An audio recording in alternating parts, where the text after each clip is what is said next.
طلوع ہوتے دیکھ رہا تھا۔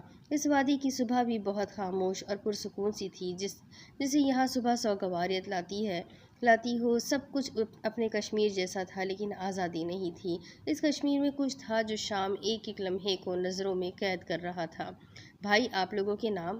تمہیں پتہ ہے ہم نام نہیں بتاتے۔ جی بھائی، لیکن مجھے آتش کہتے ہیں اور اسے بلال کہتے ہیں، ارسلان نے بتایا۔ مجاہد خان نے خاموشی سے ان دونوں کو دیکھا اور اپنی توجہ ڈرائیونگ پر مرکوز کی۔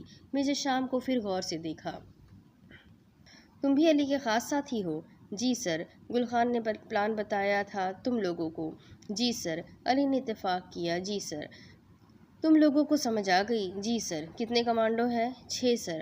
سر کے شیر ہم ان 6 میں ہے یا 6 کے علاوہ ہے؟ آپ ان 6 میں ہیں۔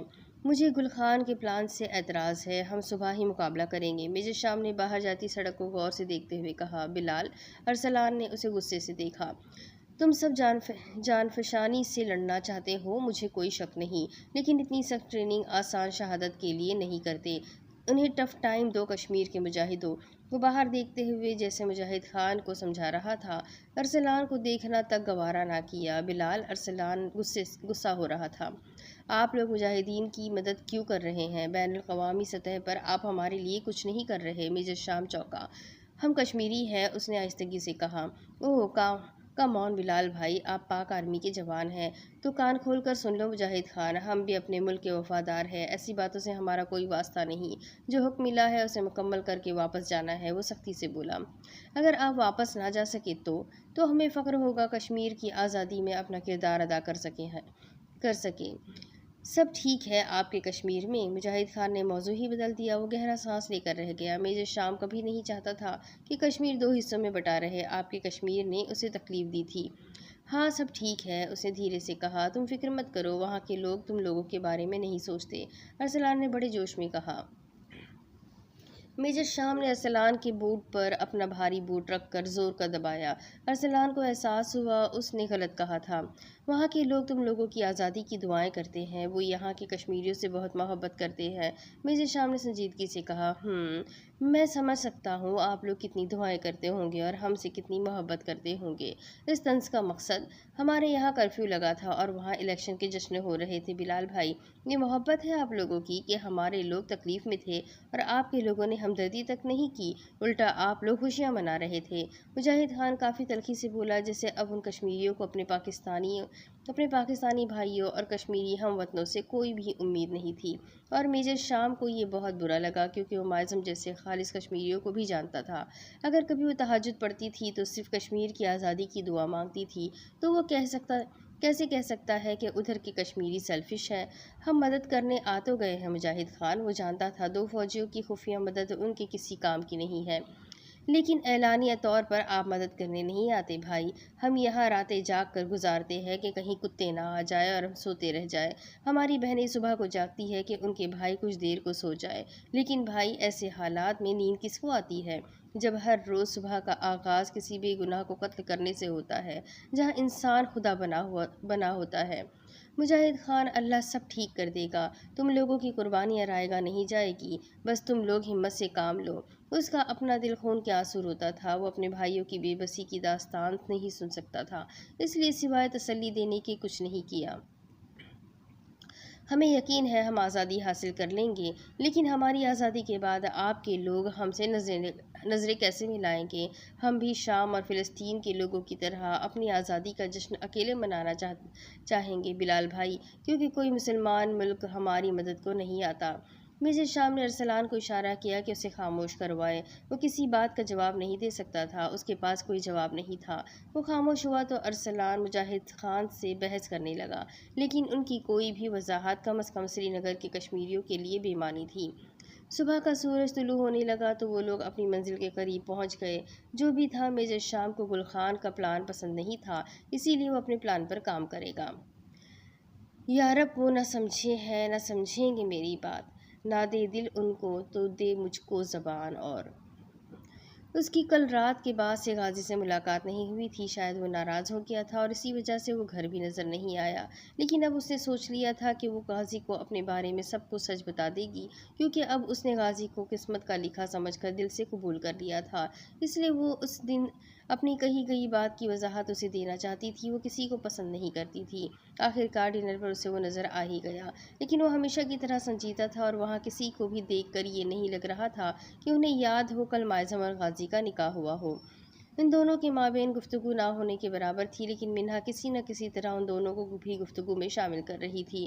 عثمان اور مہاجبین تو ایک دوسرے سے ہی گفتگو میں مصروف تھے اور وہ ویسے ہی بیزار ہونے لگی تھی۔ جلدی کھانا ختم کر کے وہ باہر لان میں چلی آئی اور غازی کو میجر شام کی حقیقت بتانے کے بارے میں سوچنے لگی۔ وہ اسے سمجھے گا، ہاں وہ اسے سمجھے گا۔ جب اسے یقین ہو گیا کہ 11 بجے تک سب اپنے کمروں میں چلے گئے ہیں تو اس نے غازی کے کمرے میں جانے کا ارادہ کیا۔ اپنے دماغ میں صبح سے سوچی تمام باتوں کو ایڈٹ کیا اور اندر آ گئی۔ مائزم کافی ہی بنا کر لے آتی۔ اس نے خود کو ملامت کیا۔ اس کے کمرے کی جانب جاتے وہ بڑبڑا رہی تھی، ارے نہیں، غصے میں میرے اوپر پھینک دیتے تو۔ فوراً ہی خود کے اندازے کی نفی کی اور ہمت کر کے دروازہ نوک کیا، لیکن کوئی جواب نہ آیا۔ دروازہ لاک نہیں تھا، اس لیے ایک بار کلک سے ہی کھل گیا۔ اسے یہ بات اچھی لگی تھی کہ دروازے آوازیں نکالنا بند کر چکے تھے، کیونکہ شادی کے دنوں میں گھر میں کام ہوا تھا تو دروازے بھی ٹھیک کر دیے گئے تھے۔ وہ اندر آ گئی، لیکن کمرے میں غازی نہیں تھا اور کمرہ خوشبو سے معطر تھا۔ اس نے کمرے کا دروازہ بند کیا اور اندر آ گئی۔ جب سے غازی اس گھر میں آیا تھا وہ آج پہلی مرتبہ اس کمرے میں آئی تھی۔ کمرہ بہت ہی سلیقے سے سیٹ تھا۔ پورے کمرے میں نظر دوڑائی، لیکن وہ نہیں تھا، اور باتھ روم سے پانی گرنے کی آواز آ رہی تھی، جس کا مطلب تھا کہ وہ نہا رہا ہے۔ وہ ڈریسنگ ٹیبل تک آئی جہاں پر صرف ایک پرفیوم اور گھڑی پڑی ہوئی تھی۔ مائزم نے پرفیوم کا نام پڑھا، اسپلینڈر۔ یہ وہی پرفیوم تھا جو غازی ہمیشہ لگاتا تھا اور اسے وہ خوشبو اچھی لگتی تھی۔ کبھی غازی کو گفٹ دینا ہوا تو یہی دے گی۔ اس نے اپنے ہاتھ پر چیک کیا اور جلدی سے پرفیوم کی شیشی واپس رکھ دی۔ اس کی ہر شے بہت قیمتی تھی۔ وہیں پر کھڑے وہ کمرے کا جائزہ لے رہی تھی کہ اسے بیڈ سائڈ ٹیبل پر ایک ڈائری نظر آئی۔ وہ ٹھٹک کر سیدھی ہوئی اور غور سے ڈائری کو دیکھا، کیونکہ وہ نیلے اور گلابی رنگ کی ڈائری تھی، چونکہ وہ لڑکیوں کے رنگ تھے۔ اسی وجہ سے اس کے دل میں تجسس پیدا ہوا کہ دیکھیں اس میں کیا ہے۔ ایک نظر واش روم کے بند دروازے پر ڈالی اور ٹیبل تک آئی۔ اس ڈائری کو لگنے والی چابی پاس ہی رکھی ہوئی تھی اور اس پر چھوٹا سا تالا لگا ہوا تھا، جسے غازی اسے اس کی چھوٹی چابی سے ہی کھولتا ہو اور کافی حفاظت سے رکھتا ہو۔ اس نے چابی لگا کر تالا کھول لیا۔ اسے یہ حرکت اچھی بھی نہیں لگی کہ ایسے کیسے وہ کسی کی پرائیویسی میں دخل اندازی کر رہی ہے، لیکن پھر یاد آیا اب تو وہ اس کا شوہر بن چکا ہے، پھر پرائیویسی کیسی؟ اس نے ڈائری کھولی اور پھر اس کا پہلا صفحہ کھولا۔ ہاں، پرائیویسی گئی بھاڑ میں۔ حلیمہ غازی نام دیکھ کر مائزم کی آنکھیں بے یقینی سے پھیلی اور پھیلتی چلی گئی۔ وہ شل سی وہیں کھڑی رہ گئی۔ وہ ایک پل میں خود کو آسمان سے زمین پر تصور کرنے لگی۔ اس کے ہاتھ کپکپانے لگے، چہرہ شوق سے سفید پڑ گیا تھا۔ اس نے دوبارہ نام پڑھا، بار بار پڑھا اور پھر خود کو کمپوز کیا۔ کسی اور کی ڈائری ہوگی مائزم، اس نے خود کو تسلی دینا چاہی، لیکن آنکھیں نم ہوتی گئیں۔ پھر غازی کے پاس کیا کر رہی ہے؟ شک کا بیج دماغ میں پیدا ہوا اور اپنی جڑیں مضبوط کرنے لگا۔ اس نے اگلا صفحہ الٹایا۔ حلیمہ غازی کون تھی؟ وہ اپنی جگہ سے ہل نہ سکی۔ غازی کون تھا؟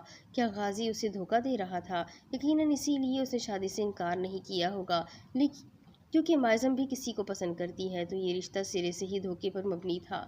مائزم کا دماغ سائیں سائیں کرنے لگا، جیسے اس کی زندگی کے ساتھ مذاق ہوا ہے۔ وہ اس عجیب شوق پر کوئی ری ایکشن نہ دے سکی۔ اس سے کچھ پڑھا بھی نہ گیا۔ اسی پل واش روم کا دروازہ کھلا اور غازی تولیے سے اپنے بال سکھاتے ہوئے باہر آیا۔ وہ بلیک جینز اور سفید بنیان میں ملبوس تھا اور مائزم کو کمرے میں دیکھ کر وہ ٹھٹکا۔ اس کے ہاتھ میں ڈائری دیکھی۔ لمحے کے 1000ویں حصے میں وہ اس کے قریب پہنچا اور اس کے ہاتھ سے ڈائری چھین لی۔ سرخ ہوتی آنکھوں اور قہر آلود نگاہوں سے اسے گھورتے ہوئے وہ چیخا، تمہاری ہمت کیسے ہوئی میری چیزوں کو ہاتھ لگانے کی؟ میرے کمرے میں کیوں آئی؟ وہ جس انداز میں بولا، مائزم کا دل بھر آیا، الفاظ کہیں کھو گئے۔ ڈائری غازی کے ہاتھ میں تھی۔ غازی کے دائیں کندھے اور بازو پر پٹی لگی ہوئی تھی جو گیلی ہونے کی وجہ سے سرخ ہو رہی تھی، لیکن مائزم اسے نہیں دیکھ رہی تھی۔ وہ اس کے ہاتھ میں پکڑی ڈائری کو دیکھ رہی تھی۔ نفرت ہے مجھے آپ سے غازی، اس کے آنکھوں سے آنسو گرے۔ غازی شاکڈ ہوا اور چند لمحے اسے دیکھے گیا۔ کیا بکواس کر رہی ہو؟ وہ اتنے زور سے دہاڑا تھا کہ مائزم نے اپنے منہ پر ہاتھ رکھ کر چیخ سے زیادہ گلے میں پھنسے آنسوؤں کو روکا تھا۔ وہ اتنا سخت کیوں تھا؟ آنکھیں اتنی ظالم کیوں تھی؟ غازی آپ، وہ رندھی ہوئی آواز میں بھی کچھ کہنا ہی چاہتی تھی کہ غازی نے اسے بہت بری طرح ٹوکا۔ چپ، ایک لفظ نہیں مزید بولنا معظم، تو مجھے آج کے بعد میرے کمرے میں نظر نہیں آنی چاہیے، سمجھی؟ وہ غصے سے بول رہا تھا۔ معظم بے اختیار 2 قدم پیچھے ہوئی تاکہ تھوڑا فاصلہ قائم رہے۔ وہ اسے اپنے کمرے میں آنے سے روک رہا تھا تاکہ وہ کچھ نہ جان سکے۔ لعنت ہے تمہارے معصوم پن پر معظم، اس کا دل کیا دہاڑے مار مار کر روئے۔ اتنا بڑا دھوکہ! آپ سیدھے سیدھے بول دیتے، مجھ سے شادی کرنے سے انکار کر دیتے، لیکن اس طرح ذلیل تو نہ کرتے۔ کیوں؟ آپ نے مجھے دھوکہ دیا، ہاں؟ وہ جو سب ٹھیک کرنے آئی تھی سب اس کے ہاتھ سے نکل گیا تھا۔ وہ بھی جواباً غصے سے بولی تھی اور آنسو اس کے گالوں پر بہہ رہے تھے۔ آنکھیں واقعی ظالم تھی۔ میں تمہیں جواب دینے کا پابند نہیں ہوں، اور ابھی بھی سرخ ہوتی آنکھوں سے بولا اور اپنا رخ موڑ لیا۔ اس کے گیلے بال ماتھے پر چپکے ہوئے تھے اور اس کے حسن کو بڑھا رہے تھے، اور معظم کو اس شخص سے نفرت ہو رہی تھی۔ آپ کو جواب دینا ہوگا، میں بیوی ہوں آپ کی۔ اس نے پٹی والے بازو پر ہاتھ رکھ کر غازی کا رخ اپنی طرف کیا۔ اس کی حرکت پر غازی حیران ہوا۔ وہ اس سے دور ہوتا تھا اور وہ پاگل لڑکی بار بار اس کے قریب آ جاتی۔ معظم، اپنے کمرے میں جاؤ، میں اس وقت کوئی بات نہیں کرنا چاہتا، پلیز تم یہاں سے چلی جاؤ، صبح بات کریں گے۔ شاید وہ منت کر رہا تھا، لیکن معظم ٹس سے مس نہیں ہوئی۔ وہ گہرا سانس لے کر ڈریسنگ ٹیبل کے سامنے گیا اور ڈائری وہاں رکھ کر خود پر پرفیوم اسپرے کرنے لگا۔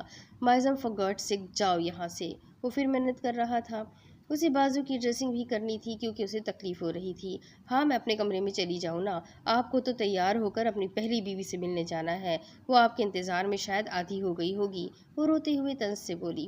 کیا کہا تم نے؟ وہ معظم کو گھورتے ہوئے اس تک آیا۔ میں نے کہا آپ کی پہلی زوجہ محترمہ آپ کے انتظار میں ہے، فوراً ان کے پاس جائے، مجھے تو زبردستی آپ پر مسلط کیا گیا ہے۔ معظم کا دل ایک بار پھر سے ٹوٹا تھا۔ پہلے میجر شام اور اب غازی، اب کی مرتبہ تکلیف زیادہ ہوئی تھی۔ وہ اس کے نکاح میں تھی اور وہ… معظم، ہوش میں ہو؟ کیا بکواس کر رہی ہو؟ کون سی زوجہ محترمہ؟ غازی نے انجان پن سے پوچھا۔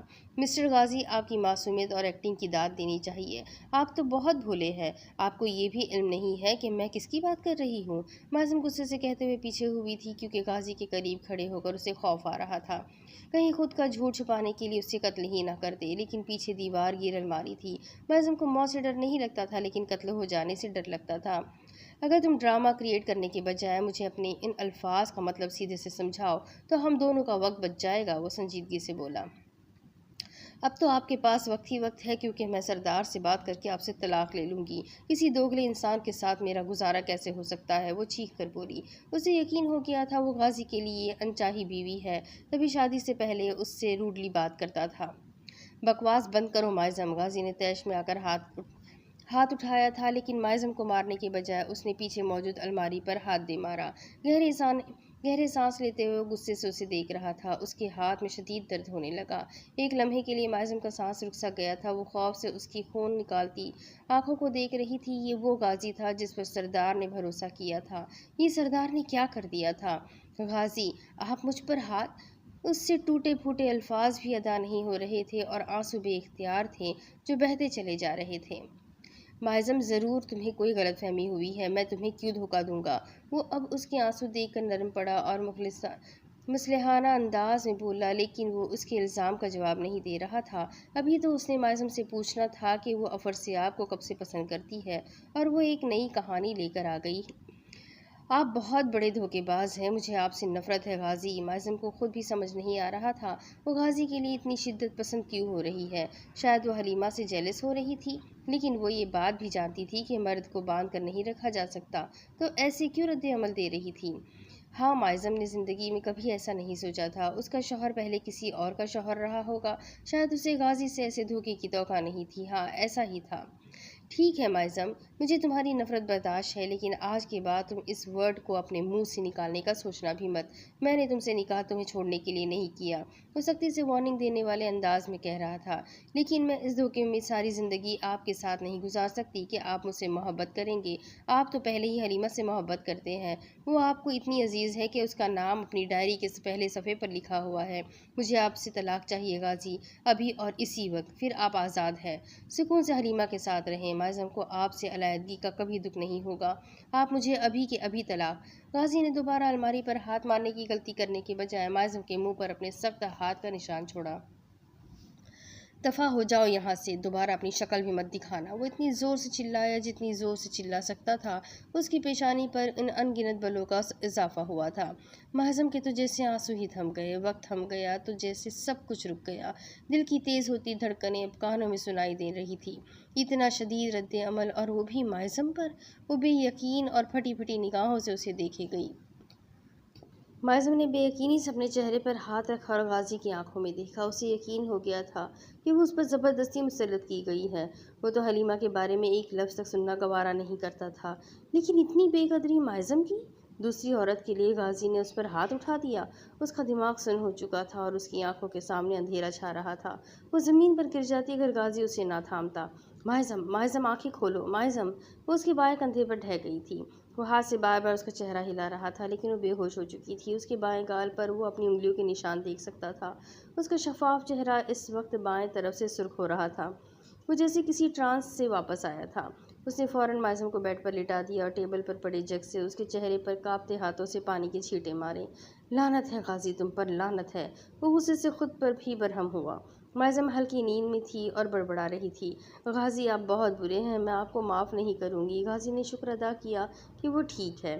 سائڈ ٹیبل کے دراز سے اس نے نیند کی گولی نکالی اور فوراً اس کا پاؤڈر بنا کر محضم کے منہ میں ڈالا اور زبردستی پانی بھی پلا دیا۔ وہ نہیں نگلنا چاہتی تھی کیونکہ اسے لگا کہ غازی اسے زہر دے رہا ہے۔ اس نے احتجاج تو کیا لیکن کسی کام نہ آیا اور وہ پرسکون ہو کر سو گئی۔ نیند کی گولیوں سے وہ چند گھنٹے سکون سے سو سکتی تھی۔ اس پر کمبل اڑا کر وہ کتنی ہی دیر اسے دیکھتا رہا۔ اپنے دائیں ہاتھ کو دیکھا اور پھر زور سے مٹھی بھینچ کر معافی طلب نگاہوں سے اسے دیکھا۔ اس کے چہرے پر زمانے بھر کی تھکان تھی۔ وہ محضم کو دیکھتا رہا۔ یہ اس نے کیا کیا تھا؟ اس نے ڈریسنگ ٹیبل پر پڑی ڈائری کو دیکھا جو سارے فساد کی جڑ بنی تھی۔ اسے اٹھا کر سائڈ ٹیبل پر رکھ دیا کہ وہ جب جاگ جائے گی تو ڈائری پڑھ کر ساری سچائی جان لے گی۔ کاش وہ اسے جانتی ہوتی۔ اب وہ جو مرضی فیصلہ کرے غازی اس کو قبول کرے گا۔ ہاں، اسے ہر فیصلہ قبول ہوگا۔ کبٹ سے گرے رنگ کی شرٹ نکال کر پہنی اور بال سیٹ کیے، کبٹ کے ہی دراز سے گاڑی کی چابی اور اپنا والیٹ نکالا اور دروازے کی طرف بڑھ گیا۔ غازی کی پہلی اور آخری محبت تم ہی ہو محضم، صرف تم۔ کسی اور کے بارے میں سوچنا بھی میرے لیے حرام ہے۔ آخری نظر اسے دیکھ کر وہ لائٹ آف کر کے کمرے سے باہر نکل گیا۔ ہم پر تمہاری چاہ کا الزام ہی تو ہے، وہ شام تو نہیں ہے، یہ اکرام ہی تو ہے۔ وفا میں تمہارے گھر والوں سے بات نہیں کر سکتا۔ تم سمجھنے کی کوشش کرو، میری کوئی فیملی نہیں ہے اور اکیلے لڑکے کو کوئی خاندان اپنی بیٹی نہیں دیتا۔ اچھا تم رو مت، ایسا کرو میرے فلیٹ پر آ جاؤ، ہم دونوں نکاح کر لیتے ہیں۔ میں اپنے ماں باپ کی مرضی کے خلاف کیسے شادی کر سکتی ہوں؟ ویل، تمہارے مطابق تم مجھ سے محبت کرتی ہو، پھر محبت میں اتنی قربانی تو دے ہی سکتی ہو۔ کیا نہیں کرتی ہوں مجھ سے محبت؟ وہ بیزاری سے کہتا اٹھا اور کچن کی طرف آ گیا۔ میں تم سے محبت کرتی ہوں، لیکن پلیز ایک بار تم ڈیڈ سے بات تو کر لو۔ اگر تم مجھ سے محبت کرتی ہو تو آج میرے گھر آؤ، بیٹھ کر بات کرتے ہیں کہ تمہارے باپ کو کیسے منایا جائے۔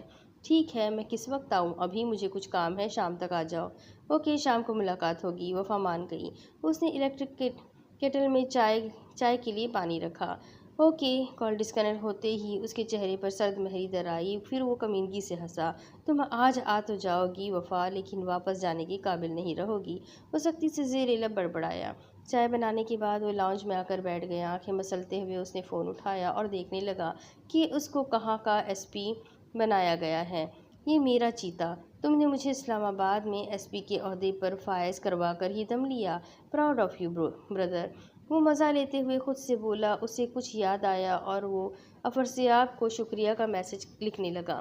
یہ آئنسٹائن جیسا آئی کیو بھی بڑے کام کی چیز ہے۔ بندہ ٹینشن فری ہو کر سروس کا امتحان پاس کر لیتا ہے۔ سروس میں آنے کا مقصد صرف تم لوگوں کی بربادی ہے، اور اب میں طے کروں گا کون کہاں کیسے مرے گا۔ اب اس کی آنکھوں سے نفرت کے انگارے برس رہے تھے۔ وہ سی ایس ایس پاس کر چکا تھا اور اسے اسلام آباد کے ایک پوش علاقے میں ایس پی تعینات کیا جا رہا تھا اور وہ خوش تھا۔ اب تم سیاسی خاندانوں کو اور بھی قریب سے جانوں گا۔ چائے کی چسکیاں لیتے ہوئے وہ خود سے کہہ رہا تھا۔ اسے ہمیشہ سے خود سے باتیں کرنے کی عادت تھی اور وہ اپنا بہترین دوست خود رہا تھا۔ انداز بدلے ہیں کچھ اس انداز سے کہ اب وہ بڑے انداز سے نظر انداز کرتے ہیں۔ وہ بالکل اناڑیوں کی طرح کار ڈرائیو کر رہا تھا، اس سے اسٹیئرنگ تک نہیں سنبھالا جا رہا تھا کیونکہ وہ حال میں تھا ہی نہیں۔ سوچوں میں وہ بہت پیچھے چلا گیا تھا، اسے کہیں بیٹھ کر رونا تھا، ہاں بہت زیادہ رونا تھا۔ I sit by the window where cool air blows. I think of you while looking at the far sky. میں اس کھڑکی کے پاس بیٹھا ہوا ہوں جہاں ٹھنڈی ہوا چلتی ہے، میں دور آسمان پر دیکھتے ہوئے تمہارے بارے میں سوچتا ہوں۔ اس وقت وہ صرف مائزم کے بارے میں سوچ رہا تھا، اسے سخت پشیمانی ہو رہی تھی خود پر کہ وہ خود مائزم پر ہاتھ اٹھایا تھا، مائزم پر، اور غصہ بھی آ رہا تھا۔ وہ بھی غصے میں اٹھائے گئے کسی قدم پر اس قدر شرمندہ نہیں ہوا تھا جتنا اس وقت تھا۔ I must be a fool who can't help even when the four seasons change. I don't. میں وہ بیوقوف ہوں جس کی مدد نہیں کی جا سکتی، حالانکہ 4 موسم تبدیل ہوتے ہیں لیکن میں نہیں۔ آج وہ گاڑی کو بلا وجہ سڑکوں پر گھما رہا تھا جیسے اس وقت ایسی کوئی جگہ اس دنیا میں نہیں تھی جہاں وہ جا کر اپنا دکھ کم کر سکتا، لیکن ایک جگہ بہرحال تھی۔ وہ گاڑی کو اندرون شہر کی طرف لے گیا۔ وہ کہتے ہیں پچھتانے کا کوئی فائدہ نہیں، لیکن میں تمہارے بارے میں سوچتا ہوں کہ میں غلط تھا۔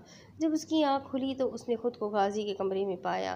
وہ فوراً بیڈ سے اٹھی تھی، ارد گرد نظر ڈالی تو وہاں کوئی بھی نہیں تھا، لیکن ڈائری ادھر ہی پڑی ہوئی تھی۔ اس نے اٹھانے کی ہمت نہ کی، حلق میں آنسوؤں کا گولا پھنسا تھا اور آنکھوں میں نمی آ گئی۔ میں آپ کو معاف نہیں کروں گی غازی، اللہ آپ بھی مجھے انہیں معاف کرنے کو نہیں کہیں گے۔ اس کے اندر ایک جھکڑ چل رہا تھا۔ I will smile if I see you as if nothing happened. میں تمہیں دیکھ کر ایسے مسکراؤں گی جیسے کچھ ہوا ہی نہیں۔ اس نے رگڑ کر آنکھیں صاف کی، جوتوں میں پاؤں ڈالے اور کھلے بالوں کو جوڑے کی شکلیں دے کر خاموشی سے قاضی کے کمرے سے باہر نکل کر اپنے کمرے میں آ گئی۔ رات کا سارا منظر آنکھوں کے سامنے آیا تو بے اختیار آنکھوں سے آنسو بہتے چلے گئے۔ لائٹس بند کر کے وہ دوبارہ سونے کے لیے لیٹ گئی، لیکن نیند آنکھوں سے کوسوں دور تھی، دور، بہت دور۔ تمہارے لیے میں دکھی ہوتے ہوئے بھی ٹھیک ہوں، کیونکہ جب ہم ساتھ تھے اس وقت بھی میں نے تمہیں صرف تکلیف دی۔ اس کا رخ قبرستان کی طرف تھا۔ قبرستان آ گیا تو اس نے گاڑی کا انجن بند کر دیا۔ چند لمحے وہ خاموشی سے گاڑی میں بیٹھا رہا اور پھر گاڑی سے نکل کر قبرستان کی طرف چلا گیا۔ دروازے کے باہر رات کے اس پہر بھی ایک معمر انسان گلاب کی پتیاں اپنے سامنے رکھے ہوئے جیسے بیچنے کو بیٹھا ہوا تھا۔ اس نے گلاب کی پتیاں خریدنے کے لیے والیٹ سے پیسے نکالے۔ لیکن جو محبت تم چاہتے ہو، تمہیں مجھ سے اچھے انسان سے ملنا چاہیے اور اس کے ساتھ خوش رہنا چاہیے۔ وہ دروازہ پار کر کے اندر چلا آیا جہاں ایک ساتھ کئی قبریں بنی ہوئی تھیں۔ وہ بھی ایک قبر کے پاس جا کر رک گیا، اس پر پھول پھینکنے کے بعد دعا مانگی اور وہیں بیٹھ گیا۔ مجھے معاف کر دے، اس کی آواز میں کرب تھا۔ میری غلطی معافی کے لائق نہیں ہے، میری وجہ سے اس نے آپ پر انگلی اٹھائی، میری وجہ سے آج میرا ہاتھ اس پر اڑ گیا۔ آئی ایم سوری، میں آپ کی بات کا مان نہیں رکھ سکا ماما، میں نے اسے کچھ سمجھنے کا موقع نہیں دیا، وہ غلط سمجھتی رہی ہے۔ میں اسے کچھ بھی سچ نہ بتا سکا۔ وہ قبر کے کتبے سے سر ٹکائے رونا شروع ہو گیا۔ ایک وہی جگہ تو تھی جہاں آ کر وہ اپنے آنسو بغیر رکے بہا سکتا تھا، اس کی ماں کی قبر، اور دنیا میں ایسی کوئی جگہ نہیں تھی جہاں وہ ایسے روتا یا کوئی اس کا رونا سنتا۔ آپ نے کہا تھا کہ عورت پر کبھی ہاتھ نہیں اٹھانا، عورت کی عزت کرنا۔ آئی ایم سوری ماں، آپ کا یہ بیٹا بہت نالائق نکلا۔ احتشام غازی بھی کم ظرف نکلا۔ وہ ایک عورت پر ہاتھ اٹھا کر آیا ہے۔ وہ جانتا تھا اگر حلیمہ سامنے ہوتی تو اسے مار رہی ہوتی، اس عورت پر جو مجھے ہر کسی سے زیادہ عزیز ہو گئی تھی، وہ عورت جس کو میں ہر طرح کی تکلیف سے بچانا چاہتا تھا، اور آج یہ غازی اس عورت کو اسی کی نظروں میں گرا آیا ہے۔ میں اس کا سامنا کیسے کروں گا؟ وہ مجھے معاف کیسے کرے گی؟ میں اس قدر غصے میں کیسے آ گیا کہ مائزم کو کچھ سمجھا ہی نہ پایا؟ میں نے اسے اپنے بارے میں کبھی کچھ کیوں نہیں بتایا؟ میرا دماغ پھٹ رہا ہے ماں، پلیز مجھ سے ایک بار بات کر لیں، میں آج بھی آپ کے بغیر نہیں رہ پاتا۔ میں 7 سال کی عمر سے ٹھیک سے نہیں سویا، میں کیوں ایسا ہوں؟ میں کدھر جاؤں اللہ؟ اس کا چہرہ سرخ ہو گیا تھا، آنکھیں آنسو بہائے جا رہی تھیں۔ آنکھیں اتنی ظالم کیوں تھیں؟ آپ اللہ سے کہنا کہ آپ کے اس نالائق بیٹے کو معاف کر دے، یہ اپنا دماغ استعمال ہی نہیں کرتا، بہت پاگل ہے یہ، مجھے معاف کر دینا ماں، I miss you, I really miss you. آنسو اس کے گالوں پر بہہ رہے تھے اور وہ خود کو ملامت کیے جا رہا تھا، روئے جا رہا تھا۔ اسے نہیں پتا تھا وہ کیا کہے جا رہا ہے، بس اپنے جذبات کو الفاظ دینے کی کوشش کر رہا تھا۔ ایک ماں کی قبر ہی تو تھی جہاں اس سے لگتا وہ اسے سن رہی ہے۔ اپنا کیا دھرا اپنی ماں کو بتاتے بتاتے وہ وہیں سو گیا اور اسے پتہ ہی نہ چلا۔ پھر ظلم ہے، بڑھتا ہے تو مٹ جاتا ہے، خون پھر خون ہے، ٹپکے گا تو جم جائے گا۔ طویل مسافت کے بعد وہ لوگ سری نگر وادی کے ایک علاقے میں پہنچے تھے۔ فضا میں سوگواریت چھائی ہوئی تھی، زمین پر جگہ جگہ خون پڑا ہوا تھا، لیکن وہ خون سوکھا ہوا تھا۔ نہ جانے کتنے کشمیریوں کا خون تھا۔ مجاہد خان ان دونوں کو گل خان اور دیگر کمانڈو کی رہائش گاہ پر لے آیا تھا۔ وہ سارے کمانڈو ان لوگوں کو نہیں جانتے تھے۔ ان دونوں کے بارے میں صرف علی، گل خان اور مجاہد خان جانتے تھے، اور وہ بھی صرف اتنا کہ پاک آرمی کے سپاہی ہیں۔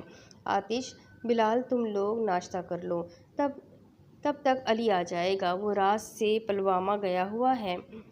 گل خان ان لوگوں کو بتا رہا تھا۔ تم لوگوں کے کتنے جوان انڈین فورسز کے قبضے میں ہیں؟ میجر شام نے پوچھا۔ سری نگر کے تو 300 جوان ہیں، لیکن پلوامہ میں ان کی تعداد 300 سے زیادہ ہے۔ ایک کمانڈو اور ارسل۔ وہ خاموش ہوا۔ آتش، تم اور گل خان میرے اشارے کا انتظار کرنا۔ گل خان تم میرے ساتھ آؤ۔ وہ گل خان کو ایک سائڈ پر لے آیا اور اسے کچھ سمجھایا اور واپس باقی سب تک آیا۔ علی کو سب پتہ ہے، بس تم لوگوں نے اندھیرا ہونے سے پہلے اس کے پاس پہنچنا ہے۔ اس نے باقی کے کمانڈوز کو کہا، جو عمر میں شاید 22-23 سال سے زیادہ کے نہیں تھے۔ ابھی وہ لوگ بات کر ہی رہے تھے، باہر شور مچا اور گولیوں کی آواز آنے لگی۔ شام، یہ کیا کر رہا ہے تو؟ ارسلان نے اسے ایک سائڈ پر کیا اور غصے سے بولا۔ ارسل، ہمیں ان کے لڑکے واپس لانے ہیں۔ ہم واپس چلے جائیں گے، لیکن انہوں نے اس دھرتی پر ہی رہنا ہے۔ وہ چھوٹے بچے ہیں جو انڈین فورسز کے ٹارچر سیلز میں بند ہے۔ یہ رسک لینا ہوگا۔ تم نے پہلے کیوں نہیں بتایا؟ تم مجھے فوجی کی بجائے بھائی سمجھنے لگتے ہو، اسی لیے۔ اس نے لاپرواہی سے کہا۔ یار، تو کبھی میری نہیں سنتا۔ وہ غصے سے اس کے گلے لگ گیا۔ میجر شام گل خان کے گلے ملا اور جانے لگا۔ شکریہ غازی بھائی، آپ جیسا دوست کبھی نہیں ملا، گل خان نے فرط جذبات سے کہا تو وہ سر ہلا کر بیسمنٹ کی جانب چلا گیا۔ وہ لوگ وہیں پر کھڑے باہر ہونے والی خون کی جنگ دیکھنے لگے۔ کچھ کشمیریوں کے ہمراہ میجر شام بھی ان کی گاڑیوں پر اور انڈین آرمی پر پتھر پھینک رہا تھا کہ ایک گولی سنسراتی ہوئی اس کے دائیں کندھے پر لگی اور وہ گرا۔ میجر ارسلان بے چین ہوا۔ وہ اپنے ساتھ موجود لڑکوں کو پیچھے کی طرف بھاگنے کا کہہ رہا تھا۔ جب ان لڑکوں نے واپس جانا شروع کیا تو فورسز اپنی گاڑیوں سے اتر کر ان کی طرف بڑھی اور نتیجتاً میجر شام سمیت 3 لڑکے انہوں نے اپنی گاڑیوں میں ڈال لیے۔ ارسلان مزید بے چین سا ہو گیا کیونکہ شام کو گولی لگی تھی اور 100% امید تھی کہ ان لوگوں کو کسی خفیہ ٹارچر سیل میں لے جایا جانا تھا، اور آج کل یہ چھاپے اسی وجہ سے مارے جا رہے تھے کیونکہ انہیں چند پاکستانیوں کی خفیہ طور پر وہاں آمد کی اطلاع ملی تھی۔ گاڑی میں بیٹھے دوسرے لڑکے تو گالیاں اور بددعائیں دے کر مقابلہ کر رہے تھے، لیکن میجر شام ایک سائڈ پر خاموشی سے انہیں دیکھ رہا تھا۔ وہ 3 لڑکے 20 سال کے لگتے تھے، جو ان عام لڑکوں کی طرح نہیں تھے جو آزاد ملک میں پیدا ہوئے تھے اور زندگی کو حق سمجھ کر جیتے تھے۔ وہ لوگ صرف اپنی زندگی اپنے کشمیر کو دینے کا عزم رکھتے تھے، اپنی آخری سانس تک صرف کشمیر کے لیے جیتے تھے۔ بے اختیار اس کی آنکھوں میں آنسو آ گئے۔ گولی کی آواز اتنی زور کی تھی کہ اسے قوت سماعت کے متاثر ہونے کا خدشہ ہوا۔ جو لڑکا زیادہ زور سے بول رہا تھا اس کے گردے پر گولی ماری گئی تھی اور وہ درد سے چلا رہا تھا۔ وہ فوجی اس بچے کی طرف بڑھا کہ شام اس کے آگے آیا۔ اس بچے کو ہاتھ بھی مت لگانا۔ وہ تینوں لڑکوں کو اپنے پیچھے اس طرح چھپا گیا کہ اس کے سامنے 2 فوجی اور ساتھ میں ایک فوجی تھا۔ سامنے والی سیٹ پر اس نے بائیں ٹانگ رکھ دی۔ تو بڑا جوان ہے سالے، ہاتھ لگاؤں گا کیا کرے گا؟ سامنے بیٹھے سپاہی نے للکار کر کہا اور اس بچے کی کڈنی کی طرف ہاتھ بڑھایا کہ میجر شام نے پکڑ لیا اور پوری قوت لگا کر اس کا ہاتھ توڑ دیا۔ ابھی وہ اسے مزید مارنے لگا تھا کہ اس کے کندھے پر اس جگہ دباؤ ڈالا گیا جہاں اسے گولی لگی تھی۔ وہ درد سے دوہرا ہوا اور ساتھ بیٹھے سپاہی کو گالی دیتے ہوئے کوہنی مار کر اس کی ناک توڑ دی۔ تیسرا بھی گن اس کی طرف کر ہی پایا تھا کہ میجر شام نے اپنے ساتھ بیٹھے ہوئے وردی والے کے بال دبوچے اور سامنے والے دونوں کو ککس ماری کہ وہ تینوں ہی بوکھلا گئے۔ تم لوگ اس کا خون روکو، وہ ساتھ بیٹھے لڑکوں سے بولا جو آنکھیں پھاڑے اسے دیکھ رہے تھے۔ اس نے اپنی پینٹ کی بیلٹ نکالی اور ساتھ بیٹھے شخص کی گردن میں ڈال دی۔ سامنے والوں کو پھر اپنے سخت بوٹوں کی نوک پر رکھا۔ اس نے ان کی گردنوں کو پیچھے دیوار سے لگا دیا۔ ساتھ بیٹھا ہوا شخص شاید مر گیا تھا یا بے ہوش ہو گیا تھا۔ اس نے اسے چھوڑ کر دروازے کی طرف پھینکا جو لڑکھڑاتا ہوا باہر گر گیا۔ سامنے والے دونوں گنس نہیں اٹھا پا رہے تھے، لیکن ایک نے ہمت کر کے اپنی جیب سے چاقو نکالا اور میجر شام کی پسلی میں گھسا دیا۔ وہ در سے پیچھے ہوا تو انہیں کچھ ڈھارس ملی۔ وہ دونوں لڑکے فوراً ان دونوں سپاہیوں پر ٹوٹ پڑے۔ اب اس چھوٹی سی گاڑی میں وہ 20 سال کے لڑکے ان دونوں سے گھتم گھتا تھے۔ شام نے گہرا سانس لیتے ہوئے اس زخمی لڑکے کو دیکھا جو نیلا پڑ رہا تھا۔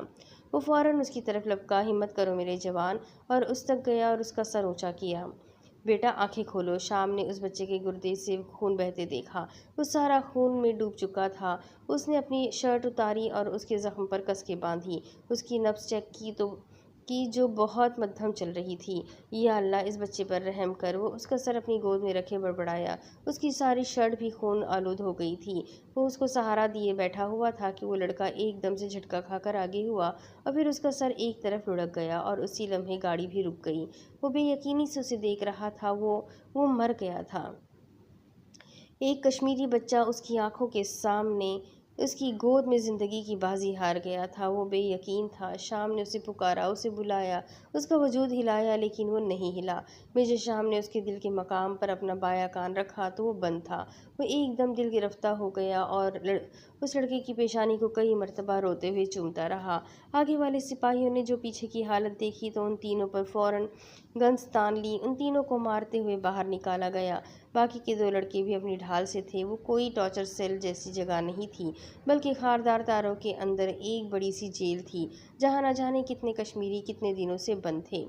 ان تینوں کو بھی ایک گراؤنڈ میں لایا گیا اور خوب مارا گیا۔ وہ اپنا رونا ضبط کرتے ہوئے ان دونوں لڑکوں کو بچاتا رہا جب تک ان تینوں کو پیٹا جاتا رہا۔ پورے جیل میں عامر عزیز کی نظم گونجتی رہی، جو پتہ نہیں کتنے کشمیری مل کر پڑھ رہے تھے۔ سب یاد رکھا جائے گا، سب کچھ یاد رکھا جائے گا۔ تم رات لکھو گے، ہم چاند لکھیں گے۔ تم جیل میں ڈالو، ہم دیوار پھاند لکھیں گے۔ تم FIR لکھو، ہم تیار لکھیں گے۔ تم ہمیں قتل کرو، ہم بن کے بھوت لکھیں گے۔ تمہارے قتل کے سارے ثبوت لکھیں گے۔ تم عدالت سے بیٹھ کر چٹکلے لکھو، ہم سڑکوں دیواروں پہ انصاف لکھیں گے۔ بہرے بھی سن لیں، اتنی زور سے بولیں گے، اندھے بھی پڑھ لیں، اتنا صاف لکھیں گے۔ تم زمین پہ ظلم لکھ دو، آسمان پہ انصاف لکھا جائے گا۔ سب یاد رکھا جائے گا، سب کچھ یاد رکھا جائے گا۔ کچھ دیر بعد ان تینوں کو ایک خالی سیل میں ڈال دیا گیا۔ وہ تینوں زخموں سے کراہتے اٹھے۔ تم دونوں ٹھیک ہو؟ وہ ان سے ہمدردی سے پوچھ رہا تھا۔ آپ یہاں بیٹھیں، ہم آپ کی پٹیاں کرتے ہیں۔ زخموں سے نڈھال وہ دونوں لڑکے اس تک آئے۔ دونوں نے اپنی شرٹس اتاری اور انہیں پھاڑنے لگے۔ وہ ان کی ایثار مندی کو دیکھ کر جیسے شرمندہ سا ہو گیا تھا۔ اپنے دوست کو کھونے کا کوئی غم خوف نہیں۔ وہ اتنے بہادر کیسے تھے؟ کشمیری عظیم ہے، بے شک کشمیری عظیم ہے، اور دن میں میٹھی میٹھی باتیں کرنا، سامنے سے سب کچھ ٹھیک ہے، ہر زبان میں تتلانا، رات ہوتے ہی حق مانگ رہے لوگوں پہ لاٹھیاں چلانا، گولیاں چلانا، ہم پہ حملہ کر کے ہمیں کو حملہ آور بتانا، سب یاد رکھا جائے گا، سب کچھ یاد رکھا جائے گا۔ پورے جیل میں یہی آواز گونج رہی تھی۔ میجر شام نے انہیں دیکھا جنہیں اپنے زخموں کی پرواہ نہ تھی۔ وہ ایک سائیڈ پر دیوار سے ٹیک لگا کر بیٹھ گیا اور اپنے منہ میں ہاتھ ڈالا۔ نہیں، آپ ایسا نہ کریں، ہمیں پتہ ہے آپ پاکستان سے آئے ہیں، لیکن آپ ایسے زہر کھا کر خود کو مت ماریں۔ اس کی بات پر شام درد سے مسکرایا۔ جو مجاہد اللہ کی راہ میں لڑتا ہے، اللہ کے لوگوں کے لیے لڑتا ہے، وہ خودکشی کیوں کرے گا؟ اس نے ایک دانت کو دبایا تو اس میں سے ایک روشنی ابھری جس کی لوکیشن ارسلان تک چلی گئی تھی۔ وہ ٹریزر تھا جو اس نے ایک دانت نکلوا کر ڈالا تھا۔ اس لڑکے کا نام کیا تھا؟ وہ پوچھ رہا تھا۔ میر، اس کے کندھے پر اپنے طور پر ابتدائی طبی مدد کرتے لڑکے نے بتایا۔ اس کی فیملی، اس کا ایک بھائی شہید ہو گیا تھا اور ایک بہن ہے جو 22 سال کی ہے، باقی کوئی نہیں ہے۔ شام نے کرب سے آنکھیں بند کر لی۔ اور میں اپنی ہڈیوں پہ لکھوں گا یہ ساری واردات۔ تم جو مانگتے ہو مجھ سے، میرے ہونے کے کاغذات، اپنی ہستی کا تم کو ثبوت ضرور دیا جائے گا۔ یہ جنگ تمہاری آخری سانس تک لڑی جائے گی۔ سب یاد رکھا جائے گا، سب کچھ یاد رکھا جائے گا۔ آدھا گھنٹہ ہی گزرا ہوگا کہ ارسلان اور گل خان چند مقامی لڑکوں کے ساتھ آئے اور اس جیل پر دھاوا بول دیا۔ جلد ہی وہ 300 کشمیری اس جیل سے باہر تھے۔ شام کی حالت خراب تھی، اس لیے ارسلان جلد ہی اسے واپس گل خان کی رہائش گاہ پر لے آیا تھا۔ جب رات سری نگر پر اتری تو گل خان کے گھر کے باہر رونق اتر آئی۔ وہ دونوں بے اختیار اٹھ کر باہر آ گئے۔ کشمیری لڑکے خوشی سے اچھل رہے تھے، گا رہے تھے، کیا ہوا؟ پاکستانی ہماری مدد کو آئے ہیں۔ وہ دونوں مسکرائے۔ ارے بھائیو، تم لوگوں کو اس لیے واپس لائے ہیں کہ خود ہی لڑو، پاکستان میں بین الاقوامی عدالتوں کو نہ دیکھو۔ وہ لوگ مذاکرات سے مسئلے حل کرتے ہیں، تم لوگوں کی طرح جانیں قربان کر کے نہیں۔ اس نے سنجیدگی سے کہا۔ وہ رات وہیں گل خان کے گھر کے باہر گزاری گئی۔ آج کتنی شہادتیں ہوئی وہ نہیں جانتے تھے، لیکن پاکستانی مدد کو آئے ہیں اس لیے وہ خوش تھے۔ وہ دونوں بہت اداس تھے، بہت زیادہ، لیکن کشمیری خوش تھے کہ پاکستانی آئے ہیں، پاکستانی مدد کو آئے ہیں۔ ان دونوں کو یہ سن کر کتنا عجیب لگ رہا تھا۔ شام تو میر کی موت کے صدمے میں تھا۔ ایک کشمیری نوجوان اس کی باہوں میں شہادت پا گیا۔ شام بہت اداس تھا۔ صبح 5 بجے تک علی بھی آ گیا اور ان دونوں کا شکریہ ادا کیا اور انہیں واپس لائن آف کنٹرول تک چھوڑنے خود آیا۔ یہ خبر چھوٹی نہیں تھی کہ پلوامہ اور سری نگر میں ایک ہی دن 2 جیلوں سے کئی کشمیری بھاگ نکلے ہیں۔ اسی لیے انہیں جلد ہی واپس بارڈر کراس کرنا تھا۔ ان لوگوں نے اس رات 8-9 بجے کے درمیان لائن آف کنٹرول کراس کی اور آزاد کشمیر آ گئے۔ کشمیر کا بارڈر بہت آسان سا بارڈر تھا، لیکن اتنا ہی گہرا۔ کتنا فرق تھا صرف ایک لائن کے آر پار۔ اب اگلے چند دنوں کے لیے وہ دونوں منظر سے غائب رہنے والے تھے، کیونکہ اب انڈین میڈیا جان لگانے والا تھا ان دونوں کی شناخت کے لیے۔ اور آف کورس وہ دونوں تو کبھی پاک آرمی میں تھے ہی نہیں۔ ارسلان اسے ہسپتال لے آیا، جو شدید تکلیف کو برداشت کیے ہوئے تھا۔ زیادہ تکلیف میر کی ہی تھی۔ وہ جانتا تھا شام بہت حساس تھا، بہت زیادہ۔ اب وہ کتنے ہی دن صرف میر کے بارے میں سوچنے والا تھا۔ وہ لوگ کار سے واپس آ رہے تھے کہ ارسلان نے مائزم کا قصہ چھیڑ دیا۔ یہاں کے کشمیریوں کی دعاؤں سے مراد مائزم تھی۔ ہاں، میں نے سر سے بات کر لی تھی۔ کس بارے میں؟ تم مظفر آباد رہو گے کچھ عرصے کے لیے۔ کیوں؟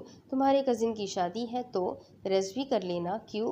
تمہیں مائزم کو قریب سے جاننا چاہیے۔ گاڑی روکو، وہ سب کچھ سمجھ گیا۔ دیکھو شام، تم مجھے مارنے کی حالت میں نہیں ہو، اسی لیے جو کہہ رہا ہوں اس پر غور کرو۔ ارسل، مجھے کسی کام کے لیے فورس مت کیا کرو۔ مجھے جہاں رہنا ہو رہ لوں گا، اینڈ پلیز مائزم کو مت ڈسکس کیا کرو۔ وہ اس سے شاید منت کر رہا تھا۔ تم شادی کر لو، تب میں عزت سے اس کا نام لیا کروں گا، ورنہ میں ایسے ہی اس کا ذکر کیا کروں گا اور تمہیں برا لگا کرے گا۔ وہ چپ ہو گیا تو ارسلان نے اسٹریویو کا والیوم اونچا کر دیا اور اس پر کوئی پنجابی سندھی سا گانا چل گیا۔ اس نے اسٹریو کا والیوم بند کر دیا، کیونکہ اس وقت صرف میر کے بارے میں سوچ رہا تھا۔ نہ جانے اس کی بہن کا خیال کون رکھتا ہوگا۔ اس نے آتے ہوئے گل خان سے ایک مدد مانگی تھی کہ وہ میر کی بہن سے شادی کر لے۔ شاید وہ شادی کر لے، شاید وہ نہ کرے، یا شاید اسے شادی کرنے کا موقع ہی نہ ملے۔ کبھی کبھی کچھ لوگ اچانک سے آپ کی زندگی میں آتے ہیں اور پھر اچانک ہی چلے جاتے ہیں کہ نہ آپ ان کو بھول پاتے ہو اور نہ بھولنا چاہتے ہو۔ ایسا کیوں ہوتا ہے؟ ایسا نہیں ہونا چاہیے۔ آپ کی تلخ نوائی کی ضرورت ہی نہیں۔ میں تو ہر وقت ہی مایوس کرم رہتا ہوں۔ سلطان غازی اور حلیمہ جنرل ریاض حسیب کے گھر ان کی انیکسی میں رہنے لگے تھے۔ انہیں اس بات کا یقین تھا کہ وہ ادھر محفوظ ہے، کیونکہ فی الوقت فوج ہی ان کی حفاظت کر سکتی تھی۔ اور انہی دنوں الیکشن شروع ہو گئے تھے، جس کی وجہ سے علی الغاری اور فیصل نے حلیمہ کے غائب ہونے کی طرف زیادہ توجہ نہ دی اور الیکشن کمپینز کی طرف توجہ دی۔ وہ پوری فیملی چونکہ الیکشنز میں مصروف تھی، اس لیے غازی چاہتا تھا حلیمہ کو مظفر آباد بھیج دے تاکہ وہ اسے علی الغاری سے بچا سکے، اور الیکشنز میں علی الغاری کی پارٹی ہی اقتدار میں آئی۔ وقت آہستہ آہستہ آگے بڑھنے لگا۔ الیکشن کے بعد فیصل اور باسط کی بھی شادی ہو گئی تھی، اور شاید وہ لوگ بھی اپنی زندگی میں مگن ہو گئے تھے۔ حلیمہ کو تو ویسے بھی ڈھونڈ رہے تھے، لیکن تب تک وہ مظفر آباد آ چکی تھی۔ ان کے یہاں ایک بچے کی پیدائش ہوئی، جس کا نام انہوں نے احتشام غازی رکھ لیا۔ حلیمہ کو گھر سے بھاگے 1 سال ہونے کو آیا تھا، اس لیے اسے لگا کہ اس کے باپ بھائیوں نے اسے ڈھونڈنا ترک کر دیا ہے اور وہ آزادی سے زندگی گزار سکتی ہے۔ غازی نیب آفیسر تھا، جس کی وجہ سے اسے پاکستان میں ہی رہنا ہوتا تھا۔ اپنے طور پر اس نے اپنی لوکیشن خفیہ رکھوا دی تھی۔ وقت خاموشی سے اچھا گزرنے لگا۔ غازی کے بعد حلیمہ کی ساری زندگی احتشام کے گرد گھومنے لگی۔ غازی کی فیملی اتنی اچھی تھی کہ کبھی کسی نے اسے ماضی کے بارے میں سوال نہیں کیا، جو سب وہ سوشل میڈیا پر کیا کرتی تھی۔ اپنی ساس سے وہ اچھی مسلمان ہونے کی تربیت لیتی تھی اور احتشام کو ہمیشہ اپنے ساتھ رکھتی تھی۔ وقت گزرتا گیا اور حلیمہ اپنے گھر والوں کو بھول گئی۔ اب وہ بازار بھی چلی جاتی اور احتشام کو خود اسکول چھوڑنے جاتی۔ غازی کبھی کبھی آتا، انہیں سرپرائز دیتا، غرض وہ لوگ لغاری فیملی کو بھول کر اپنی زندگی میں مصروف تھے۔ بابا، اپنے بھائی کا نام میں رکھوں گا۔ یہ 5 سالہ احتشام تھا جو اپنے گھر میں ننھا فرشتہ دیکھ کر خوشی کی انتہا کو چھو رہا تھا۔ بابا کی جان، آپ ہی نام رکھنا، لیکن پہلے بڑے بابا اور دادی سے تو پوچھ لو۔ سلطان غازی نے پیار سے اپنے بیٹے کو دیکھتے ہوئے کہا تھا۔ دادی، میں اس کا نام انعام رکھ رہا ہوں، آپ کو مسئلہ تو نہیں ہے؟ اس کی دادی نے مسکراتے ہوئے نفی میں سر ہلایا۔ دیکھا، آپ کو بھی اچھا لگا نا بڑے بابا، آپ کو بھی پسند آیا؟ اس کے چہرے پر معصوم سی مسکراہٹ رقصہ تھی۔ اس طرح احتشام نے انعام کا نام اپنی پسند کا رکھا۔ حذیفہ اور مہاجبین بھی انعام کی پیدائش پر خوش تھے، لیکن مائزم کی پیدا ہونے سے پہلے سلطان غازی کی فیملی پر جو قیامت ٹوٹی وہ مظفر آباد کے لوگ نہیں بھول سکتے تھے۔ فیصل الغاری اور علی الغاری نے ان کا پتہ کروا لیا تھا۔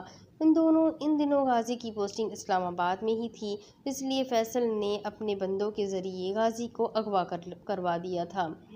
تم اتنے گھٹیا کیسے ہو سکتے ہو فیصل؟ میں تمہاری بہن کا شوہر ہوں اور تم مجھے جان سے مارنے کی دھمکیاں دے رہے ہو، جانتے بھی ہو کہ میرے بعد وہ بیوہ ہو جائے گی۔ اسے بیوہ رہنے کے لیے میں زندہ نہیں چھوڑوں گا، تم فکر مت کرو۔ مجھے اپنی رسوائی کا بدلہ تو اس سے لینا ہی تھا، سو اسے تمہارے پاس بھیج کر ہی بدلہ لے لوں گا۔ تم درمیان میں آئے غازی، جو مجھ سے ایکسٹرا قتل بھی کروائیں گے اپنے بیٹوں کے۔ آخر تمہاری نسل کو بڑھنے سے روکنا بھی ہے تاکہ کوئی غاری بغاوت نہ کرے۔ کمینے، میں تمہارا خون پی جاؤں گا اگر تم نے میرے بچوں کو ہاتھ لگانے کی کوشش بھی کی۔ غازی اپنے بچوں کا سن کر تیر سے چلایا تھا۔ چلو، ہم انہیں ہاتھ نہیں لگائیں گے، ہم انہیں گولیاں مار دیں گے یا اگر تم چاہو تو بم سے اڑا دیں گے۔ آخر کو تمہاری خواہش کا بھی تو تھوڑا احترام کرنا چاہیے، ہے کہ نہیں؟ فیصل نے شیطانی مسکراہٹ سے کہا۔ فیصل، میرے بچوں کے بارے میں ایک لفظ بھی مزید مت کہنا، میں تمہیں تباہ کر دوں گا۔ بڑے والا 7 سال کا ہوا ہے اور چھوٹا 2 سال کا، ایسا ہی ہے نا غازی؟ فیصل، یہ مت بھولو کہ تمہارے بھی 2 بچے ہیں، کہیں کسی کے ساتھ برا کرتے کرتے تم اپنے بچوں کی زندگیاں تباہ نہ کر لو۔ وہ اس سے رحم کی بھیک نہیں مانگ رہا تھا، پر اسے یہ بتانا چاہ رہا تھا کہ حلیمہ نے اتنا بڑا گناہ بھی نہیں کیا جس کے لیے وہ خود منصف بن گیا تھا۔ غازی، حلیمہ کی وجہ سے مجھے جتنی رسوائی کا سامنا کرنا پڑا تمہیں اس کا اندازہ نہیں ہے، اور اس سب کی وجہ تم ہو۔ اس کا انجام تو یہی ہونا تھا، لیکن اب تم بھی اس نفرت کے حقدار ہو۔ بہت شوق تھا نا محبت کی شادی کا، لو یہ انجام ہے اس محبت کا۔ نفرت ہے مجھے تم سے اور اپنی بہن حلیمہ سے۔ سنا تھا تمہیں امیروں کی کھال اتارنے کا شوق ہے، لیکن اس قدر شوق ہے کہ تمہارے ہاتھ ہماری گردن تک آ گئے، اس کا اندازہ نہیں تھا۔ فیصل غصے سے کہہ رہا تھا اور غازی بس تنفر سے اسے دیکھ رہا تھا۔ بتاؤ غازی، کیسی موت چاہتے ہو؟ فیصل نے شیطانی مسکراہٹ سے پوچھا۔ فیصل، اتنا اونچا مت اڑو کہ منہ کے بل نیچے گرو، اللہ بہترین انصاف والا ہے۔ مجھے لگتا ہے اس وقت کتابی باتیں کرنے کی بجائے تم اپنی موت کو یاد کرو تو زیادہ بہتر ہے۔ اللہ حساب لے گا فیصل۔ غازی کو یقین ہو چکا تھا کہ وہ اب اسے نہیں بخشے گا، سو اسے کسی طرح کی رحم کی بھیک نہیں مانگنی تھی۔ میں اس حساب کے لیے تیار ہوں غازی، وہ کہہ رہا تھا، اور سلطان غازی کے دل سے اپنے بچوں کے لیے دعا نکل رہی تھی۔ اس کو جلا کر مارنا اور اس کی ویڈیو بنا کر حلیمہ کو بھیج دینا، ذرا اس کو بھی پتہ لگے کہ کس کو دھوکہ دے کر نکلی تھی۔ اگلی باری تمہاری ہے حلیمہ۔ فیصل حکم دے کر چلا گیا اور غازی کے رخسار آنسو سے بھیگتے چلے گئے۔ ندامت تھی کہ وہ 8 سال بعد بھی اپنے خاندان کی حفاظت نہ کر سکا۔ تمہیں بے وفا کہنے کی جرأت تو نہیں، لیکن اتنا ضرور کہنا ہے کہ وفائیں یوں نہیں ہوتی، اور اگر تمہارے رب کی طرف سے ایک بات پہلے ہی طے نہ کر دی گئی ہوتی اور اس کے نتیجے میں عذاب کی ایک میعاد مقرر نہ ہوتی تو لازمی طور پر عذاب ان کو چمٹ چکا ہوتا۔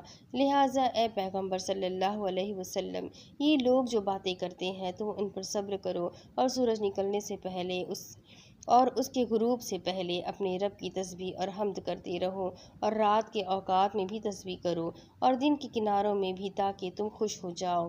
سورہ طٰہٰ آیت نمبر 129 اور 130۔ سوری ٹو سے اللہ جی، لیکن مجھے نہیں لگتا کہ یہ آیت میری زندگی سے ریلیٹ کرتی ہے، جیسی میری زندگی ہے اور جیسا میرے ساتھ ہو رہا ہے یا میں کر رہا ہوں۔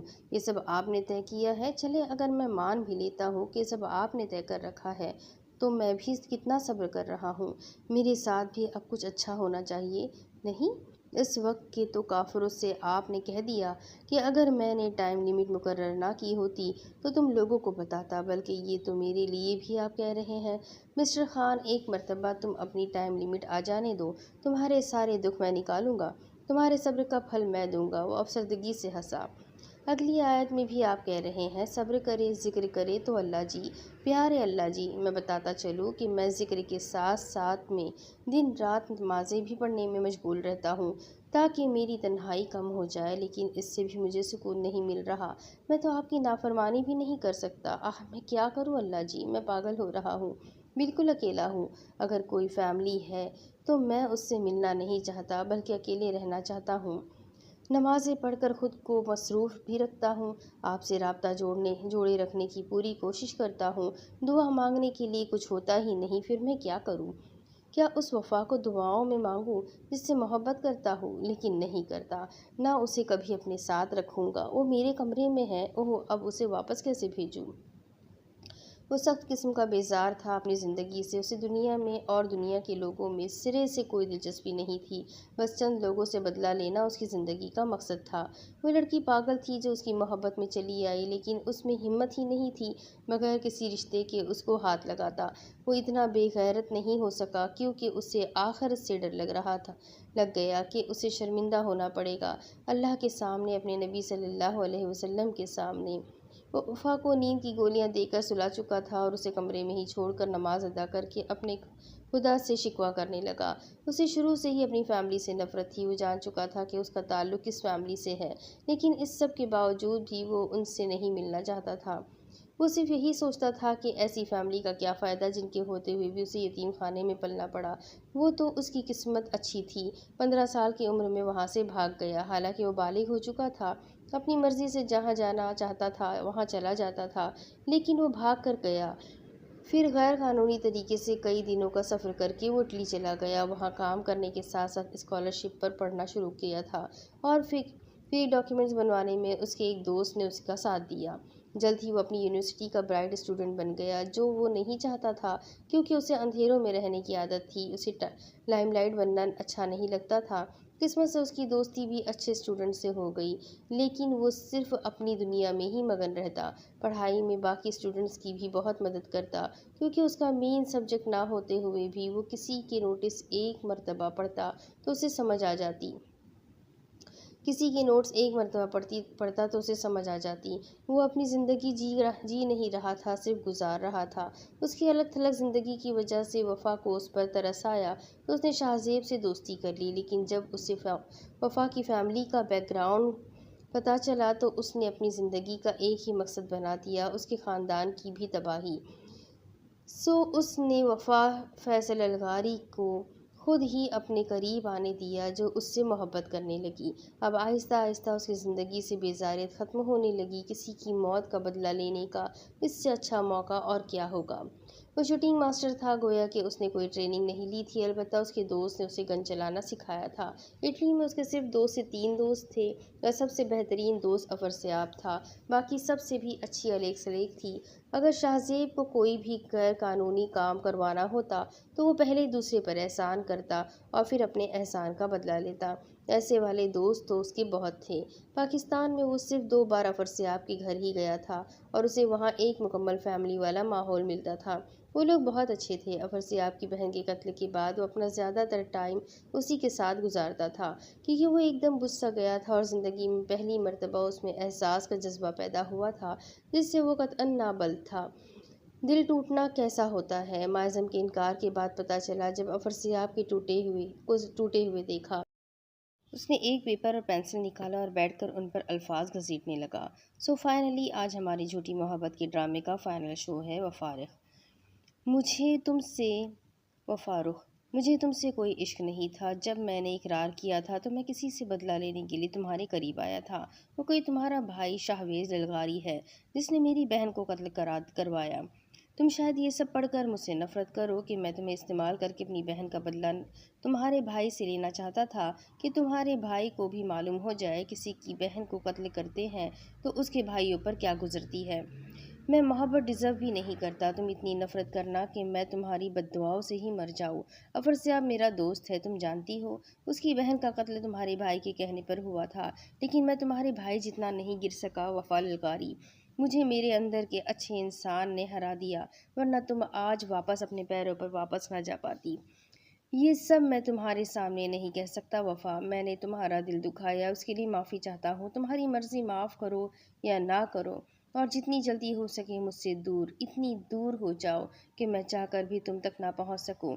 تم ایک غلط خاندان میں پیدا ہونے والی اچھی لڑکی ہو، لیکن کیا ہو سکتا ہے، تمہیں کسی بھی امیر زادے سے شادی کی مبارک بھی ایڈوانس میں دینا چاہتا ہوں۔ قبول کرو، میں جا رہا ہوں یہاں سے ہمیشہ کے لیے، لیکن یاد رکھنا تمہارے ماں باپ اور بھائی کو میں نہیں چھوڑوں گا، قبر تک ان کا پیچھا کروں گا۔ اور ایک مزیدار انکشاف کرتا چلوں، تمہارے دادا کو بھی ہاسپٹل میں غلط انجیکشن میں نے لگایا تھا، جس کی وجہ سے آج وہ نہ زندوں میں ہے اور نہ مردوں میں، اور انہیں ایسے دیکھ کر میری روح تک سرشار ہو جاتی ہے۔ ان کا خیال رکھنا، میں نے ان کا ضمیر جگا دیا تھا کہ انہوں نے میری ماں کے ساتھ غلط کروایا تھا۔ میں تسلیم کرتا ہوں وفا کہ تم اچھی لڑکی ہو، محبت کے قابل ہو، لیکن تمہارا خاندان اور اس کے مرد انتہا درجے کے گرے ہوئے لوگ ہیں، جن کو ختم کر کے اس زمین کا بوجھ کم کیا جا سکتا ہے۔ اس کے ہاتھ رک گئے، اور کیا وہ مزید لکھے۔ یہ تھی میری سچائی، اور ہاں، میں نے تمہیں دھوکہ دیا کہ میں تم سے محبت کرتا ہوں، ایسا کچھ نہیں ہے۔ اور خود سوچو، تم جیسی لڑکی سے محبت، شادی، یہ سب کون کرتا ہے وفا؟ کم از کم میں تو نہیں کر سکتا۔ تم اپنے نام کی طرح وفا صرف دوستی تک نبھا سکتی ہو، اور جتنی جلدی ہو سکے سب کچھ چھوڑ کر کہیں چلی جاؤ، کیونکہ میں تمہاری دوستی کی دل سے قدر کرتا ہوں۔ از خان، وہ اپنا نام نہیں لکھ سکتا تھا۔ اس نے اپنا سامان سمیٹا اور آخری نظر وفا کو دیکھ کر وہ باہر آ گیا۔ آہ لڑکی، تم کیوں آئی میری زندگی میں؟ وہ کرب سے بولا۔